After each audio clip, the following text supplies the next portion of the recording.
Welcome to Pindar Poetry. We hope you learned something new. In this video, I will show how to set up a Shopify store for a clothing brand. Start by registering a domain and creating a Shopify account, then pick a theme that suits apparel, customize colors and fonts, upload product images with consistent backgrounds, add clear size charts, set SKUs and prices, configure shipping rates and taxes, and enable payment gateways so customers can check out quickly and securely. In this video, I will show how to set up a Shopify store for a clothing brand.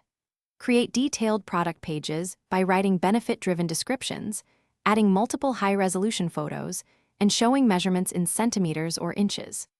Include variants for colors and sizes, assign proper collections like tops or outerwear, set inventory counts and low stock alerts, and add alt text for images to help with search visibility and accessibility for shoppers. In this video, I will show how to set up a Shopify store for a clothing brand. Go through the admin settings to set your store address, currency, and tax rules, then create shipping profiles with realistic processing times and carrier-calculated rates. Enable email notifications, connect Google Analytics and Facebook Pixel, add legal pages like refund and privacy policy, and test checkout with a real payment method to confirm everything works smoothly before launch. Thanks for watching. Consider subscribing if we helped you.